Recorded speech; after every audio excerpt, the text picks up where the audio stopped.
여러분 안녕하세요.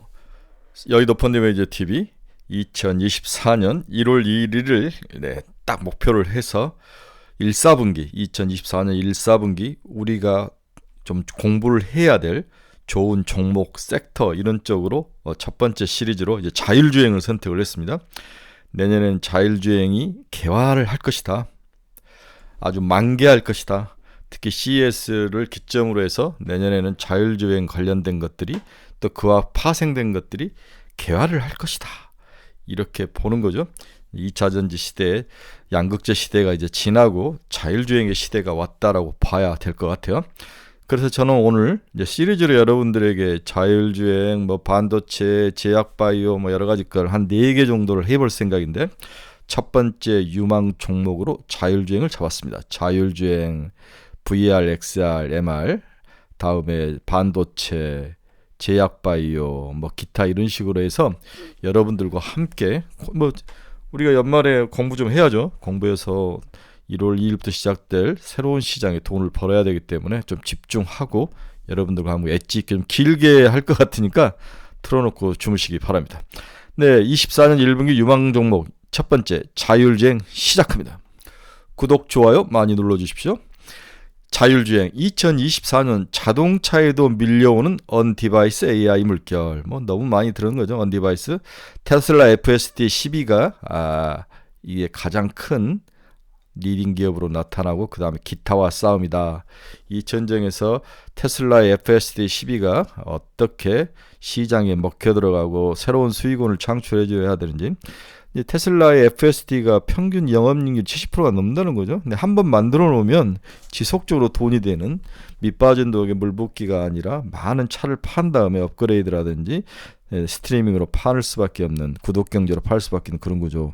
테슬라 FSD 12와 기타 기업들 간의 싸움이다. 이렇게 봐야 될 것 같습니다.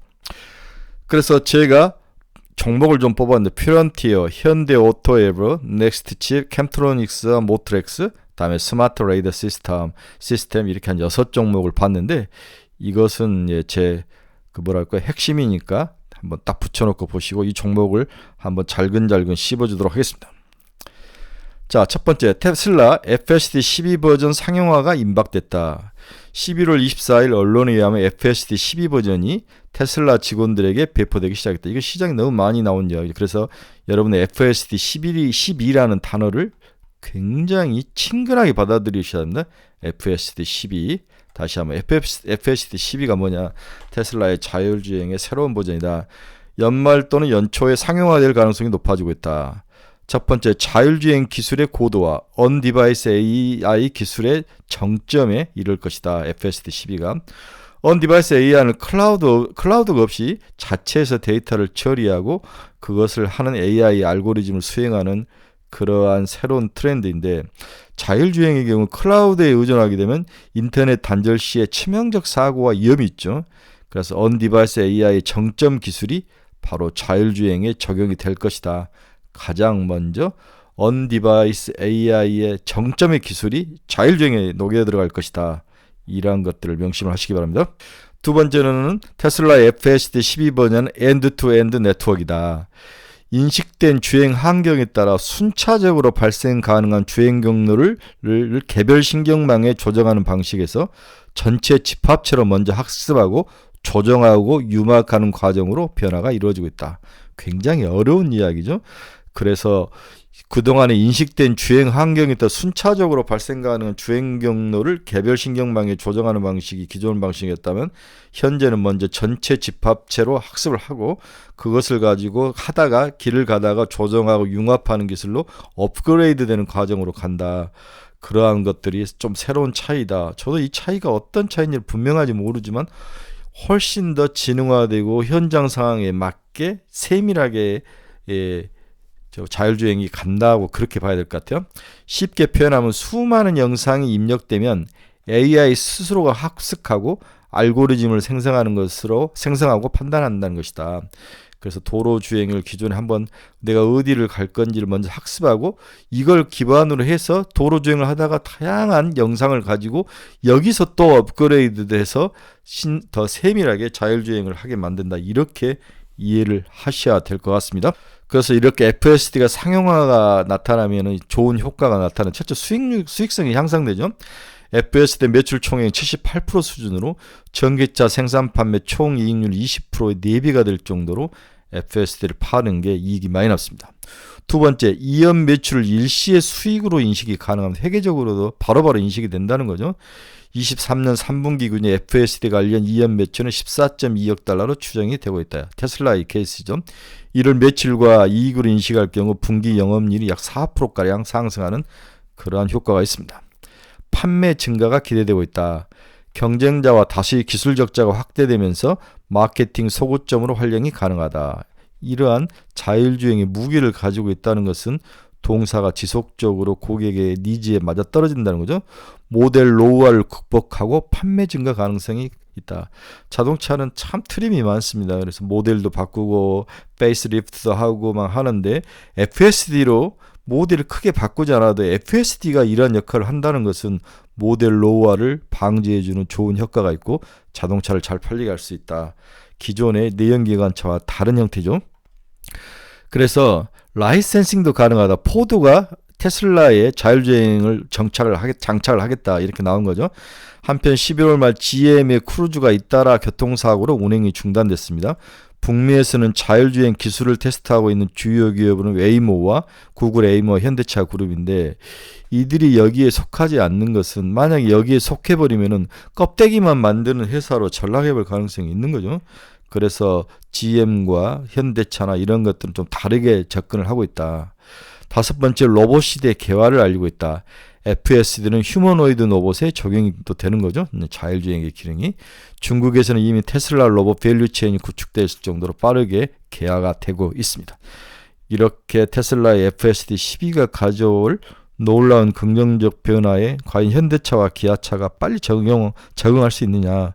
이러한 것들이 2024년 1분기에 가장 큰 핵심 키포인트다.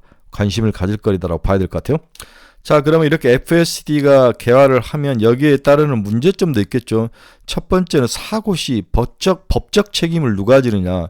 아직까지는 소비자가 지고 있다는 거죠.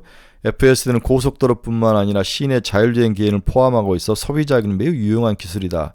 그러나 앨런 머스크는 23년 3분기 실적 컨퍼런스에서 FSD를 레벨 3로 규정하지 않았다. 레벨 3면은 제조사가 책임을 져야 되는데 레벨 3부터는 시스템이 운전 주체가 되면서 사고 발생 시 시스템을 만든 회사가 제조사 책임을 지기 때문에 레벨 3란 말을 하지 않았습니다. 이러한 문제들은 여전히 해결해야 될 문제로 남아 있습니다. 앞에서도 이야기했는데 글로벌 완성차들은 과연 테슬라의 이런 FSD 시장 침투를 어떻게 대응하고 봐야 되느냐. 북미 시장에서 많은 완성차 업체가 빠르게 테슬라 슈퍼차저를 테스트한 것과 다르게 FSD 라이센싱은 1, 2개 업체에 그칠 전망이다. 완성차 업체가 FSD 라이센싱을 한다는 것은 단순 자동차 조립 업체로 전락할 가능성이 높아 보이는 거죠. 결국 코를 깨서 테슬라가 들고 가는 꼴이 되기 때문에 주의하고 있는 거죠. 이는 또한 로봇, UAM 등으로 비즈니스 확대가 불가능해진다. 테슬라 FSD를 쓰면 로봇 산업이라든지 UAM 산업을 앞으로 확장을 해야 될 기업들에게는 아주 치명적인 상태가 되는 거죠. 또한 테슬라 FSD가 주행으로 한 사고에 대한 법적 책임을 지지 않기 때문에 이 소프트웨어를 만든 회사가 소비자는 신뢰할 수 있는 브랜드를 여전히 서로 선호할 그런 전망이다. 이러한 문제점들은 아직 해결해야 될 것 같아요.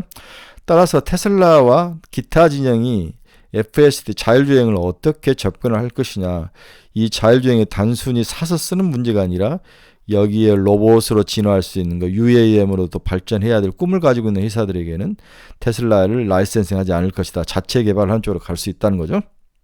현재 기업들이 레벨 3 고속도로 자율주행을 해서 상용화를 지금 하고 있습니다. 벤츠 S클래스, EQS와 BMW 7 시리즈. 다만 날씨, 지역 등 운행 조건 제한으로 효용성이 낮습니다. 현대차 그룹은 무기한 연기된 상태죠. 레벨 3. 엣지칩을 활용한 자율주행 기술을 먼저 상용할 예정이다. 스마트 주차라든지 자율주차 이런 쪽으로 일단 자율주행이 진화를 한 다음에 레벨 3, 진정한 레벨 3는 상황을 보고 법적 제도라든지 경쟁사들의 움직임을 보고 움직일 것이다. 하지만 2024년에는 이러한 것들이 시장에 선반영이 되면서 먼저 움직일 가능성, 항상 이것들이 상용화되고 아주 사람들이 흥분할 때는 팔아야 되죠. 그 전 단계일 때 사야 됩니다. 선진국도 에이다스 의무화, 완성차 업체의 가격 인상 효과를 줄 것이다. 즉 이제 유럽에서 에이다스를 의무화시킨 거죠. 유럽, 미국, 일본 등 선진국은 에이다스 장착 의무화로 소비자들은 에이다스에 익숙해지면서 상위 트램 선택을 당연시하고 있습니다. 에이다스 장착률 증가는 차량 가격 인상 효과를 가져오죠. 레벨 T 수준의 자율주행 옵션 가격이 200만 원 내로 차량 ASP 가격의 3에서 4% 정도를 차지할 정도로 나름대로 수익력이 있습니다. 레벨 3 자율주행 옵션 가격은 1천만 원에서 1.5천만 원에서 1,500만 원으로 차량 ASP 20에서 30% 수준이 될 것이다. 레벨 2가 ASP의 3에서 4%밖에 안 되는데 레벨 3는 20에서 30%까지 차량 가격에 1,000만 원에서 1,500만 원까지 된다는 거죠. 200만 원짜리가. 이렇기 때문에 회사들에게는 레벨 3로 간다면 완성차 업체들은 가격 인상 효과로 수익성이 늘어날 것이다. 이렇게 봐야 될 것 같아요. 에이다스의 교통사고 예방책. 과거 차량의 신기술 장착을 의무화하는 것은 교통사고 발생 시 운전자와 승객의 피해를 줄이기 위한 소극적인 정책이었다. 이제는 기술 발달과 함께 교통사고 건수를 축소하거나 방지하는 방향으로 규제가 강화되고 있다. 소비자들은 에이다스 기술에 익숙해지면서 레벨 3 이상의 자율주행도 이제는 자연스럽게 받아들일 것이다. 그렇죠. 익숙해진 5년이 바로 2024년입니다. 이렇게 유럽의 여러 국가 중에서 스웨덴이 가장 자율주행에 적극적으로 나서고 있는데 2017년에 스웨덴은 고도화된 에이다스 탑재로 2050년까지 심각한 교통사고를 제로로 만들겠다는 비전 제로라는 목표를 이야기했다. 이제 이게 유럽 전체로 목표가 확대되고 있는 거죠. 유럽은 2024년부터 의무화되는 여러 에이다스 탑재를 통해 2038년까지 최소 14만 명의 교통사고 사망 또는 심각한 상해를 방지할 수 있을 것으로 전망을 하고 있다. 교통사고는 95%가 인간의 실수란 연구 결과를 바탕으로 자율주행 레벨 3와 레벨 4 기술에 대한 허용과 법제화를 서두를 것이다. 이러면서 미래의 전망이 굉장히 밝다는 것을 이야기를 하고 있습니다. 그래서 유럽은 24년 7월부터 에이다스 장착을 의무화하고 있다. 모든 신차에 지능형 속도 보조 장치, 인텔리전스 스피드 어시스턴스와 카메라 또는 센서가 있는 후진 보조 장치, 운전자가 졸음 및 운전 상태 경고 시스템, 비상 제동과 같은 이벤트 데이터 기록 기능 의무 탑재와 이러한 쪽으로 지속적으로 발전을 할 것이다. 승용차와 비엔에는 차선 유지 시스템과 자동 브레이크 장치 탑재가 의무화되고 버스와 트럭에는 사각지대 감지, 보행자와 자전거 충돌 방지 시스템, 타이어 압력 모니터링 이런 시스템이 탑재화가 의무가 될 것으로 보고 있습니다. 이런 발빠른 유럽의 강력한 드라이브 정책과 좀 늦지만 미국을 한번 살펴보면 단계별 의무화를 좀 추진하고 있다.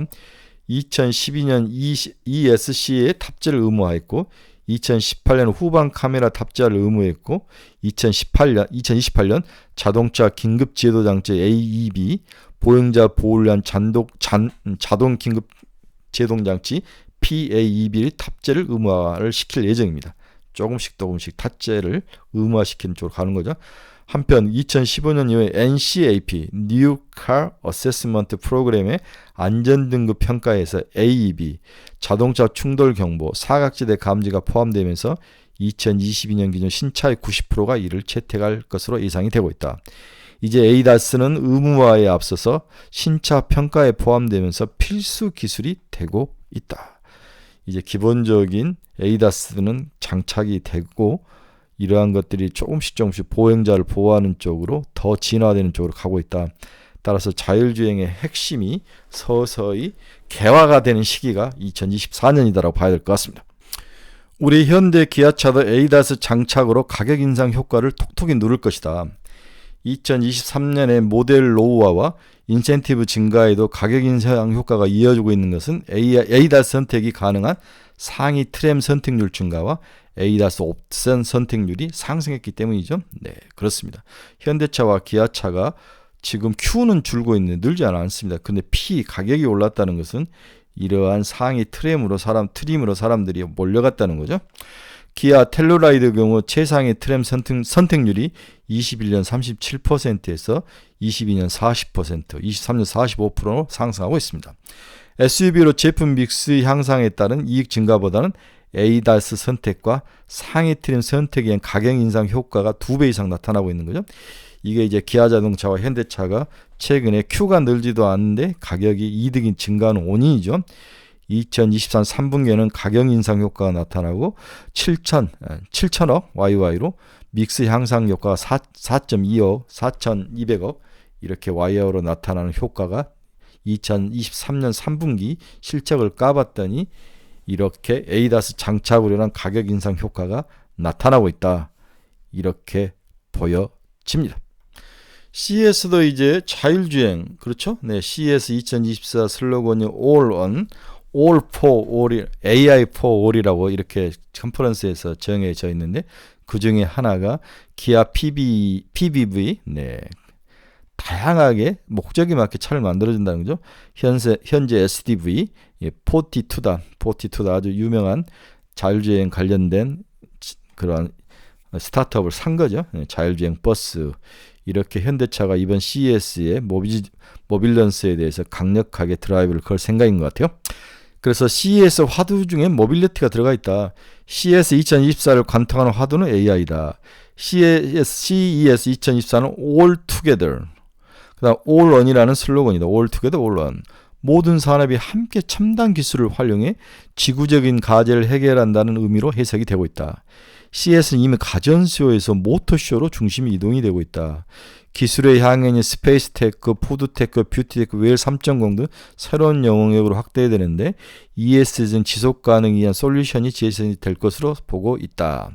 여기에 모빌리티가 CES의 화두로 들어왔다는 거죠. 네.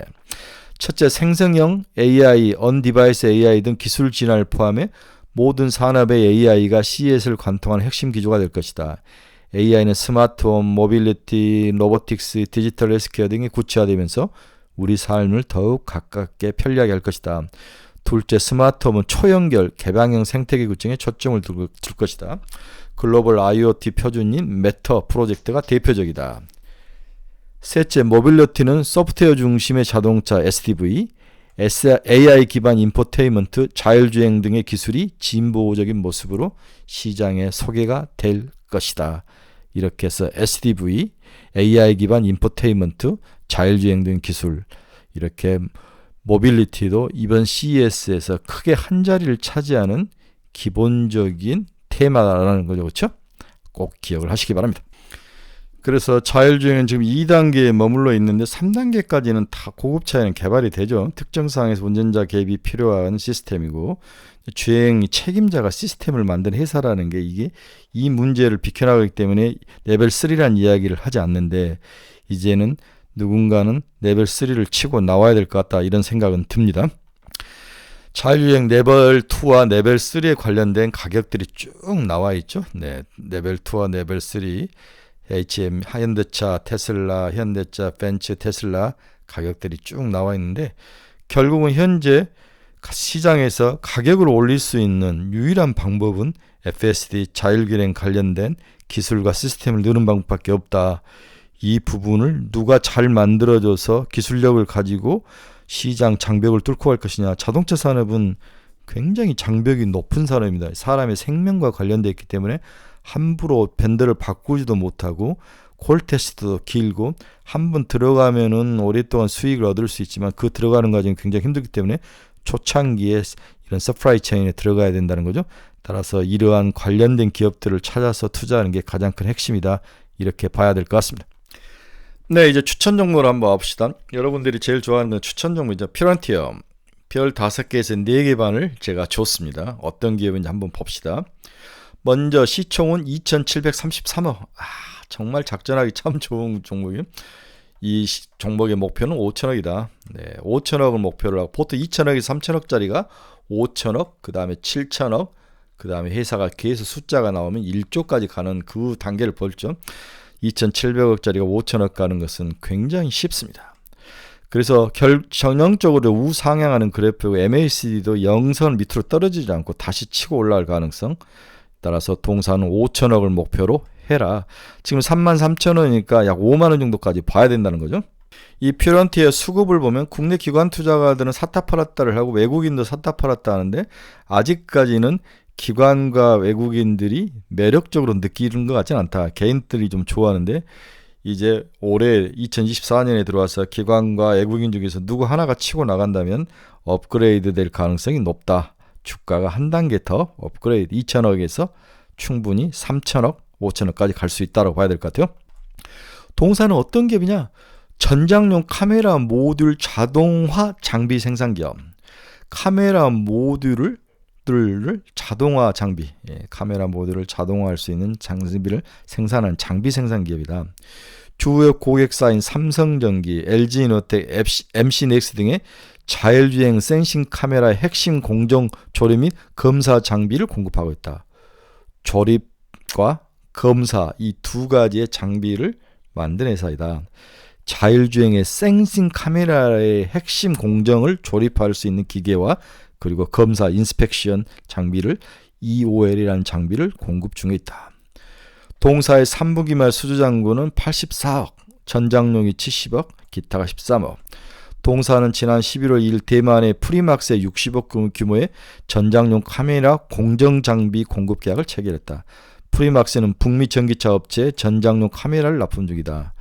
즉 테슬라에게 납품하는 기업에게 장비를 납품했다는 거죠. 수주 규모가 크지 않지만 북미 전기차 업체의 자율주행 하드웨어 3.0에서 하드웨어 4.0으로 전환, 탑재 카메라가 9개에서 12개로 가는 과정에서 동사의 장비를 채택했다는 점에서 동사의 기술력과 자율주행 센싱 카메라를 만들 수 있는 공정 조립 장비와 잘 만들었는지 못 만들었는지를 검사할 수 있는 검사 장비, 이 두 가지가 올해 나름대로 성장의 핵심 키포인트가 될 것이다라고 예상을 해야 될 것 같습니다. 두 번째는 현대 오토웨브 한번 봅시다. 별 4개 반을 줬습니다. 5조 8천억인데 7조까지 간다고 봐야 돼요. 얘는 7조다. 그래서 전고점을 좀 치고 올라가는데 30만 원까지는 치고 봐야 된다. 일단 MACD가 치고 올라오는데 전고점을 돌파하고 더 올라갈 수 있는 30만 원까지를 봐야 되기 때문에 가지고 계신 분들은 전보다. 그래서 자율주행에 가장 크게 안정적인 것은 현대 오토웨이버이다. 이렇게 봐야 될 것 같아요.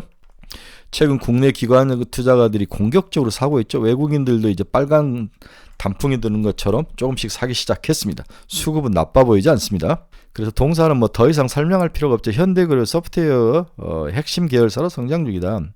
비상장에는 42닷하고 모셔널은 자율주행 선행기술 개발에 집중 중이고 동사는 미드웨어 이들과 서로 겹치지 않는다는 거죠.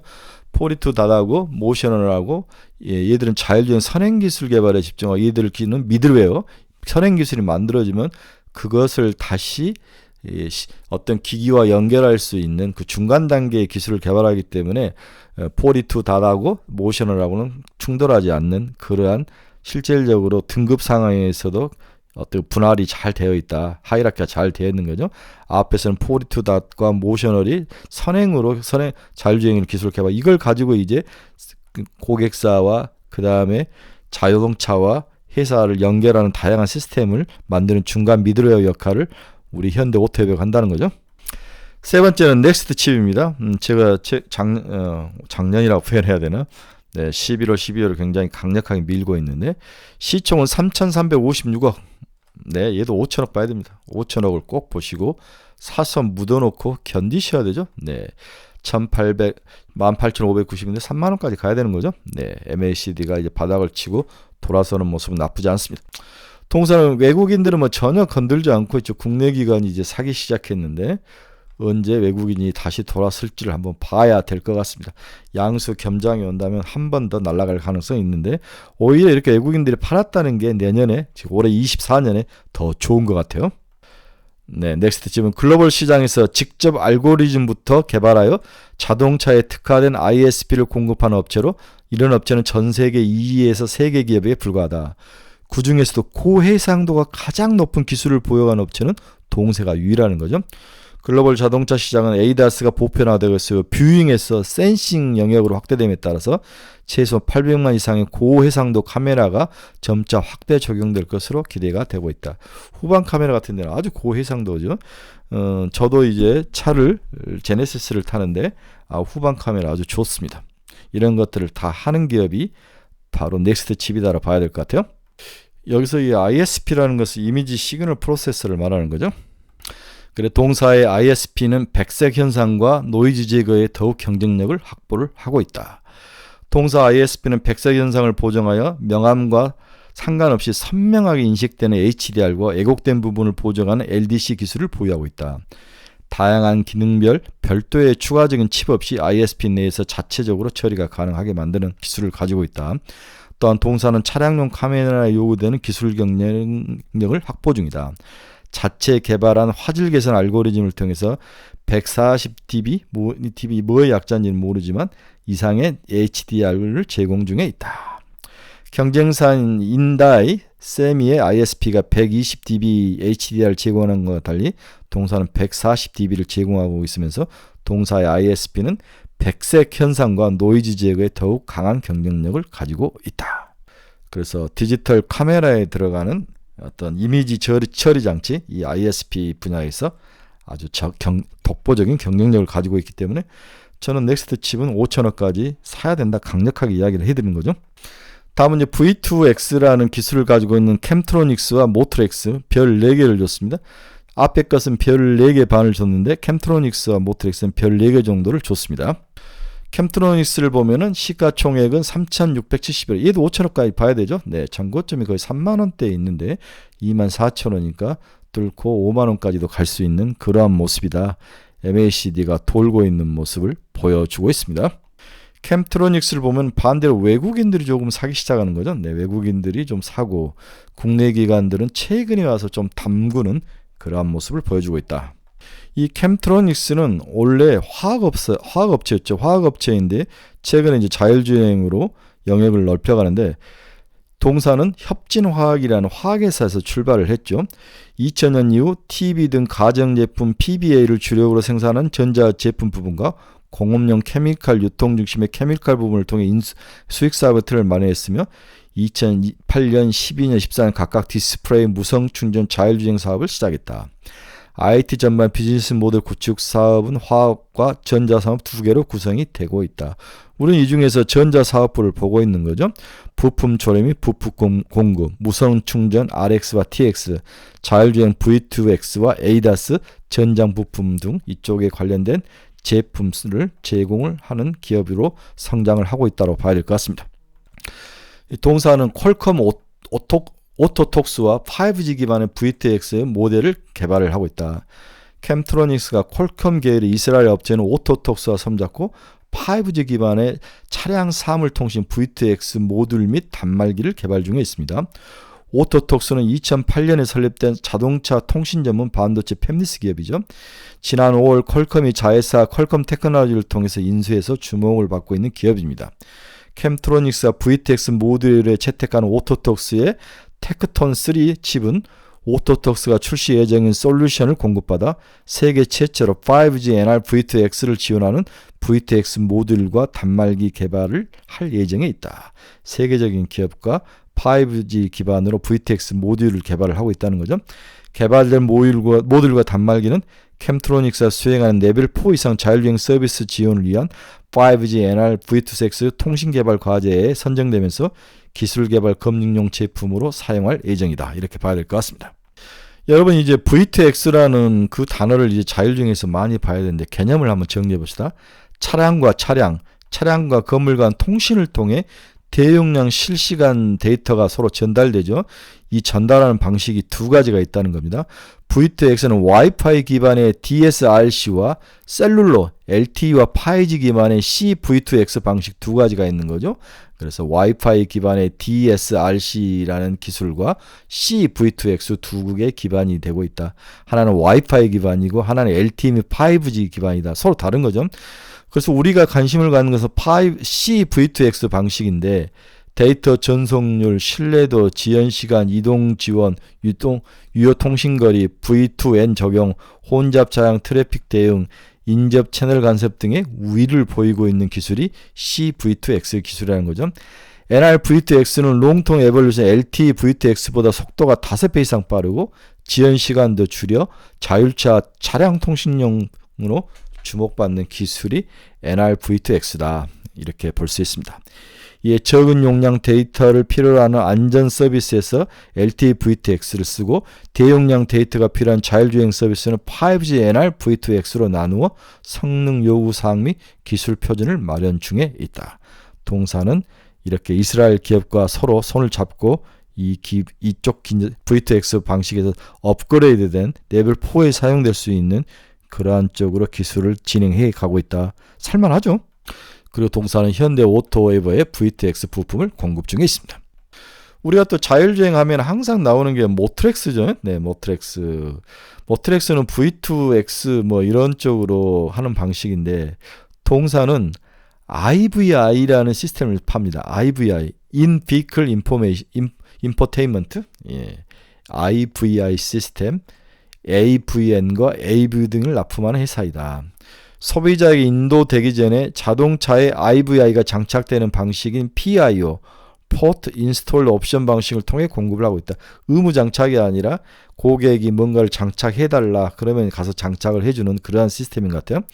다른 소프트웨어와 달리 디스플레이 장치를 포함한 하드웨어와 소프트웨어를 공급하고 있으며 OS까지 직접 탑재를 해주고 있다. 동사는 벤더사가 아니고 현대차, 기아차의 벤더사가 아니고 주문 발주 주체는 딜러사인 거죠. 자동차를 구매해서 고객에게 파는 중간 딜러사가 이제 이거 좀 넣어달라 하면은 IVI 시스템을 넣어주는 거죠. AVN과 AV. 우리 이제 라디오 여기에 그 핸드폰 연결해서 쓰고 음악 듣고 이 모든 시스템을 만들어주는 회사인데 이게 의무 장착이 아니라는 거죠. 네. 그래서 CR 단가 인하로부터 좀 자유롭다. 그렇기 때문에 IVI 시스템 부분에서 8% 정도의 높은 영업이익률이 마진율이 발생하고 있다. 그래서 동사의 투자 핵심 포인트를 보면 신흥국이 성장을 한다는 거죠. 신흥국이 고급 차량으로 가면서 IVI 시스템을 요구를 하고 있다. 인도 등 신흥국에서 네, 이런 것들이 증가를 하고 있습니다. 또 신산업 PVV, 네, 그다음 전기 충전소 PV, Purpose Built Vehicle 시장 성장 수혜지다. 기존 IVI 시스템은 신흥국 시장이 타겟이었다면 새로 시장은 PBV, Purpose Built Vehicle이죠. 이걸 누가 하냐? 기아자동차들을 많이 하려고 하는데 타겟은 선진국 시장에서 판매되는 전기차와 자율주행차이다. 이미 동사는 니로의 PV 버전의 인포테인먼트 시스템을 개발해 납품을 했다. 또한 동사는 2021년 모트렉스 EV를 통해 이게 자회사죠. 현대 엔지니어링과 MOU를 맺었으며 전기차 충전 시장에 진입을 하려고 자회사를 하나 설립을 한 거죠. 2023년 상반기 모트렉스 EV의 영업과 매출은 44억의 적자이지만 중장기적으로 배터리 팩과 함께 투자를 이어갈 전망이다. 또한 전진건설 로봇을 인수하면서 콘크리트 펌프카 사업에도 진출을 했습니다. 따라서 저는 뭐 1차적으로 앞에서 말씀드렸던 종목을 좋아하지만 뭐 모트렉스도 나쁜 것 같지는 않아요. 그렇죠? 네. 그래서 캠트로닉스와 모트렉스 두 개를 같이 봐도 괜찮을 것 같다. 마지막 자율주행 추천 종목은 스마트 레이더 시스템입니다. 스마트 레이더 시스템 별 5개를 줬습니다. 시청은 3,035, 어우 굿. 2만원에서 3만원까지 치고 올라갈 수 있는 그런 뭐 MACD도 치고 올라온다. 최근에 아주 핫했죠. 국내 기관들이 대놓고 사고 있죠. 네, 대놓고 사고. 외국인들은 아직까지 사지는 않습니다. 외국인들보다는 국내 기관 투자가들에게 이런 기술주들은 의존하는 일이 높죠. 국내 기관 투자가들이 사면 올라가게 돼 있습니다. 동사는 고해상도 4D 이미징 레이더 개발업체이다. 레이더 개발업체다. 스마트 레이더 시스템 2017년에 설립된 국내 첫 인공지능 기반 고해상도 4D 스마트 레이더를 개발한 전문 스타트업이다. T사 등 테슬라 등 글로벌 레이더 칩 제조사로부터 레이더 칩 IC를 받아 고객사에게 접합하도록 커스터마이징으로 판매하는 회사이다. 아, T사 테슬라가 아닌 것 같아요. 죄송합니다. 자꾸 북미하면 이제 T사인데. 네. 주요 원재료인 레이더 IC 칩 가격 하락에 따라 단기적인 수혜가 예상되며 2024년부터 에너지 절전형 가정용 레이더의 LG양 매출 및 드론용 레이더 등의 양산 매출이 본격적으로 발생할 것으로 보고 있습니다. 드론에도 레이더가 사용되네요. 4D 레이더 센스는 기존 레이더가 커버하지 못하는 높이 측정을 수행할 수 있고 높이, 우수한 수평 해상도를 보유하고 있으며 라이다 대비 저렴한 가격으로 인해 향후 자율주행 시장의 성장률에 따른 수혜가 예상이 되고 있다. 이게 이제 핵심이죠. 네, 이게 핵심입니다. 높이도 측정할 수 있고 수평 해상도 측정할 수 있고 가격도 저렴하고 라이다 대비 이러한 것들을 해주는 것이 스마트 레이더 시스템이다. 사야죠. 그래서 동사는 5천원까지 봐야 한다. 뭐 굉장히 좋은 그러한 모습을 보이는 거죠. 그죠? 네, 괜찮습니다. 살만합니다. 네. 그래서 결론적으로 다시 오면은 퓨런티어, 현대 오토웨이버, 넥스트지, 캠트로닉스, 모트렉스, 스마트 레이더 시스템. 이 중에서는 뭐 제가 봐서는 스마트 레이더 시스템은 1번, 넥스트 칩 2번, 뭐 2번, 1번, 그쵸? 네, 1번, 2번. 퓨런티어도 괜찮고 현대 오토웨이버 이 정도는 여기서 2개 정도는 골라서 가지고 있어야 된다. 이렇게 결론을 내드리고 싶네요. 2024년 가장 유망한 종목 첫 번째로 제가 자율주행을 들고 나왔습니다. 한번 보시고 이 원판은 저희 카페에 제가 올려놓을 테니까 카페에 들어와서 보시기 바랍니다. 투자의 방향성을 잃어버린 사람들은 저희 카페로 오십시오. 네, 작년에 뭐 저희 카페 친구들 실적 그렇게 나쁘진 않았습니다. 가지고 있는 종목 정말 상담이 필요하신 분들 있죠. 제가 아주 엣지 있게 아주 날카롭게 상담해 드립니다. 관심 종목을 찾고 싶으신 분도 저희 카페로 오십시오. 2024년 여러분들에게 템베거 한두 개 정도 찾아드릴 생각입니다. 꼭 저희 카페 좀 방문 많이 해주시기 바랍니다. 자, 오늘은 2024년 가장 유망한 종목 1번 타자 자율주행을 봤습니다. 저희 카페로 오셔서 본문 올려놨으니까 확인하시기 바랍니다. 여러분 감사합니다. 내일은 또 새로운 거로 여러분들 아마 내일은 반도체를 가지고 여러분들 앞에 나서도록 하겠습니다. HBM 관련된 것들 내일 뵙겠습니다. 감사합니다.